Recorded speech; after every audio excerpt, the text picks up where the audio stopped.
ಸ್ನೇಹಿತರೆ ನಮಸ್ಕಾರ. ಮತ್ತೊಂದು ವಿಡಿಯೋಗೆ ನಿಮ್ಮೆಲ್ಲರಿಗೂ ಸ್ವಾಗತ. ಮೊಮ್ಮಗ ತನ್ನ ಅಜ್ಜಿಯ ಮಾತನ್ನು ಕೇಳಿ ಮೆಕ್ಲೆರೆನ್ 675 LT ಖರೀದಿಸಿದ್ದನು. ವಿಡಿಯೋದಲ್ಲಿ ಕುಟುಂಬ ಮತ್ತು ಸ್ನೇಹಿತರು ಐಷಾರಾಮಿ ಸೂಪರ್ ಕಾರನ್ನು ಖರೀದಿಸಿರುವ ದೃಶ್ಯಗಳು ಭಾರಿ ವೈರಲ್ ಆಗಿವೆ. ಅಜ್ಜಿಯೊಬ್ಬರು ತನ್ನ ಮೊಮ್ಮಗನ ಮುಂದೆ ಮೆಕ್ಲೆರೆನ್ 765 LT ಖರೀದಿಸುವ ಬಯಕೆಯನ್ನು ವ್ಯಕ್ತಪಡಿಸಿದ್ದರು. ಮೊಮ್ಮಗ ಅದನ್ನು ನಿಜ ಮಾಡಿದ್ದಾನೆ.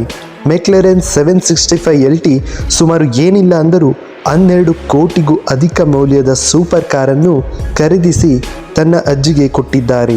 ಈ ಒಂದು ವಿಡಿಯೋವನ್ನು ಸಾಮಾಜಿಕ ಜಾಲತಾಣಗಳಲ್ಲಿ ಹಂಚಿಕೊಂಡಿದ್ದು ಅಂತರ್ಜಾಲದಲ್ಲಿ ಲಕ್ಷಾಂತರ ಜನರ ಮನ ಗೆದ್ದಿದೆ. ಸೂಪರ್ ಕಾರ್ಗಳ ಮೇಲಿನ ಕುಟುಂಬದ ಪ್ರೀತಿ ಈ ಮೊದಲು ಸುದ್ದಿಯಲ್ಲಿತ್ತು. ಅಜ್ಜಿಯರು ಲ್ಯಾಂಬೋರ್ಗಿನಿ, ಹುರಾಕನ್ ಮತ್ತು ಉರುಸ್ ಓಡಿಸುತ್ತಿದ್ದರು.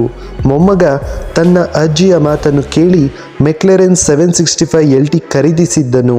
ವಿಡಿಯೋದಲ್ಲಿ ಕುಟುಂಬ ಮತ್ತು ಸ್ನೇಹಿತರು ಐಷಾರಾಮಿ ಸೂಪರ್ ಕಾರನ್ನು ವಿತರಿಸುವ ದೃಶ್ಯಗಳು ವೈರಲ್ ಆಗಿವೆ. ಅಂದಹಾಗೆ ಅವರೇ ತಮ್ಮ ಮೊಮ್ಮಕ್ಕಳ ವಿಡಿಯೋವನ್ನು ಕೂಡ ತಮ್ಮ ಸಾಮಾಜಿಕ ಜಾಲತಾಣಗಳಲ್ಲಿ ಹಂಚಿಕೊಂಡಿದ್ದಾರೆ. ಮೆಕ್ಲೆರೆನ್ ಇತ್ತೀಚೆಗೆ ಭಾರತೀಯ ಮಾರುಕಟ್ಟೆಯನ್ನು ಪ್ರವೇಶಿಸಿತ್ತು.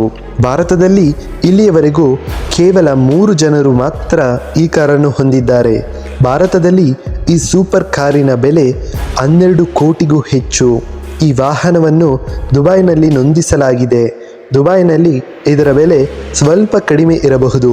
ವಿತರಣೆಯ ಸಮಯದಲ್ಲಿ ಕೇರಳದಲ್ಲಿ ಕಾರನ್ನು ಖರೀದಿಸಿದ ಮೊದಲ ವ್ಯಕ್ತಿ ಮತ್ತು ಭಾರತದಲ್ಲಿ ಮೆಕ್ಲೆರೆನ್ 765 LTನ 3ನೇ ಮಾಲೀಕ ಎಂದು ಡೀಲರ್ ಆನಂದ್ಗೆ ತಿಳಿಸಿದ್ದರು. ಮೆಕ್ಲೆರೆನ್ 765 LT ಒಂದು ಸೀಮಿತ ಆವೃತ್ತಿಯ ಕಾರು. ವಾಹನವು 4 ಲೀಟರ್ ಟ್ವಿನ್ ಟರ್ಬೋಚಾರ್ಜ್ನೊಂದಿಗೆ V8 ಪೆಟ್ರೋಲ್ ಇಂಜಿನ್ನಿಂದ ನಿಯಂತ್ರಿಸಲ್ಪಡುತ್ತದೆ. ಈ ಕಾರು ಕೇವಲ 2.8 ಸೆಕೆಂಡ್ಗಳಲ್ಲಿ 0 ಇಂದ 100 ಕಿಲೋಮೀಟರ್ ವೇಗವನ್ನು ಪಡೆಯುತ್ತದೆ. ಕಾರಿನ ವಿನ್ಯಾಸವು ಅದರ ದೊಡ್ಡ ವೈಶಿಷ್ಟ್ಯವಾಗಿದೆ. ಸ್ನೇಹಿತರೆ, ಇದರ ಬಗ್ಗೆ ನಿಮ್ಮ ಅನಿಸಿಕೆ ಏನು? ಕೆಳಗಡೆ ಕಾಮೆಂಟ್ ಮಾಡಿ ಮತ್ತು ನಮ್ಮ ಒಂದು ಚಾನಲ್ಗೆ ಸಬ್ಸ್ಕ್ರೈಬ್ ಮಾಡಿಕೊಡಿ. ಮತ್ತೆ ಸಿಗೋಣ ಮುಂದಿನ ವಿಡಿಯೋದಲ್ಲಿ.